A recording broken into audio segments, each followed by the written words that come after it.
이재명 대표와 관련한 이슈 중에 제일 중요한 거는 이런 여러 가지 개발이나 일어나는 사업 관계를 인지하고 있었느냐. 이게 가장 중요한 이슈거든요. 근데 지금 현재 실제로 이제 사업권이 호반건설한테 넘어가는 녹취가 이제 나온 겁니다.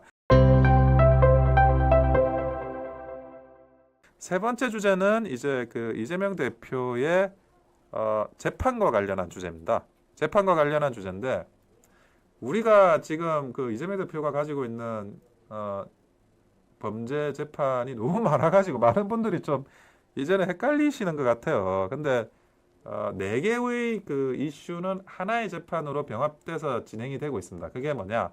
대장동, 백현동, 성남FC 그리고 위례신도시입니다. 위례신도시는 성남 수정구에 1100세대 정도 되는 아파트예요. 그게 호반건설이 시공을 한 아파트입니다. 근데 많은 사람들이 백현동, 대장동은 알고 있는데 위례신도시는 잘 몰라요. 위례신도시는 잘 모르지만 그게 그 성남 수정구에 있는 호반 벨로디움 아파트. 그 아파트의 그 시행 방식도 대장동 시행 방식하고 완전히 똑같습니다. 그 대장동 팀들 남욱을 포함한 대장동 팀들이 개입이 돼 있는 거고요. 그래서 마치 평행우주처럼 위례신도시에 대한 쟁점이 대장동의 쟁점이 되고 대장동에 대한 쟁점이 위례신도시에 대한 쟁점이 되는데 사건 자체는 그러니까 사업의 규모 자체는 위례신도시가 좀 적어요. 그러니까 이슈가 조금 적어서 일단 그것부터 재판부가 심리를 해서 거의 이제 마친 겁니다. 거의 다 마쳤을 때 우리가 그 이재명 대표와 관련한 이슈 중에 제일 중요한 거는 이재명 대표가 이런 여러 가지 개발이나 일어나는 사업 관계를 인지하고 있었느냐. 이게 가장 중요한 이슈거든요. 아니 나는 인허가만 해줬을 뿐이지 나는 거기서 뭐 어떻게 돈을 나누고 뭐 어떻게 사업권이 넘어가고 누가 실질적으로 뭐 이 사업을 행사하고 난 그런 거 모른다. 그러면 이재명 대표는 죄가 없는 거예요. 죄가 없는 건데 근데 지금 현재 그 이재명 대표가 주민들한테 설명을 하면서 호반건설과 관련해서 실제로 이제 사업권이 호반건설한테 넘어가는 그런 과정들을 설명한 녹취가 이제 나온 겁니다. 그걸 재판에서 설명을 한 거예요. 그래서 그러면 그 대장동 팀과 관련한 구조를 이재명 대표가 알았고 결국 대장동도 알았던 게 아니냐 이렇게 되는 거거든요. 근데 이게 부동산이라 가지고 이게 굉장히 복잡한데 제가 건설부동산 전문 변호사고 뭐 건설부동산 전문 법률과 관련해서 원영섭 TV도 운영을 하고 있습니다. 좋아요 구독도 좀 부탁드리고요. 우리 아투 TV 원영섭의 국가와 관련해서도 좋아요 구독도 항상 말씀드리지만 원영섭 TV도 좋아요 구독을 요청드립니다. 근데 그 대장동과 위례신도시가 다른 시행 방식하고 다른 건 뭐냐? 민간 합동이라는 겁니다. 민관 합동이면 뭐 좋은 거 아니냐 이렇게 생각하실 수가 있는데 그게 아니라 관이한다. 관이한다는 거는 우리가 흔히 말하는 주공아파트, LH 아파트 이런 사업이 관이하는 아파트예요. 민이한다. 그러면 재건축 재개발. 민이하는 사업은 재건축 재개발입니다. 그런데 LH 아파트, 주공아파트는 어떻죠? 분양가가 저렴하죠. 요즘에는 또 많이 오르긴 했지만 기본적으로 다른 데보다는 분양가를 저렴하게 설정을 합니다. 그 대신 이제 그 뭐 재개발 재건축 아파트들은 분양가가 굉장히 높죠. 우리가 뭐 저런 반포주공 재건축할 때 분양가가 엄청 높은 것처럼 그렇게 이번에 둔촌주공도 재개발하면서 재건축하면서 분양가가 높은 것처럼 그렇게 분양가가 높아요. 근데 그러면 사업 진행 방식하고 분양가하고 차이가 있느냐? 차이가 있습니다.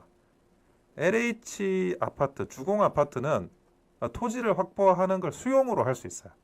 그러니까 가가지고 협상을 안 하는 거예요. 매매를 할 필요가 없어요. 그냥 여기는 공공사업을 한다. 공공 LH 아파트 사업을 한다. 그러면서 주민들하고 뭐 그런 협상도 조금 해요. 수용과 관련하는 그 과정에서 협상을 하는 거지. 기본적으로 법률로 정해놓고 그 소유권을 넘겨받습니다. 주민들이 나는 하기 싫은데 이런 게 되질 않아요.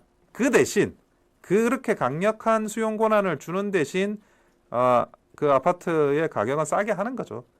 하지만 재건축 재개발 아파트는 그게 아니에요. 각 그 건물주들 토지주들이 내가 한번 잘 이렇게 사업을 해서 우리 지역에 어떤 동의율을 받아가지고 사업을 잘해가지고 수익도 없고 주거 환경도 개선시키겠다 이런 차원으로 하는 거거든요. 그래서 자발적인 동의가 필요합니다. 근데 그 자발적인 동의라는 게 말이 자발적인 동의지 뭐 1,000명, 2,000명을 자발적으로 동의시키는 게 그게 얼마나 어렵겠어요. 그 대신 그런 자발적인 동의율을 확보하는 게 어려운 대신에 이제 그거는 한번 조합이 결성이 되면 분양가나 이런 것들은 재량껏 그 조합의 조합원들이 총회를 거쳐가지고 재량껏 결정할 수 있는 겁니다.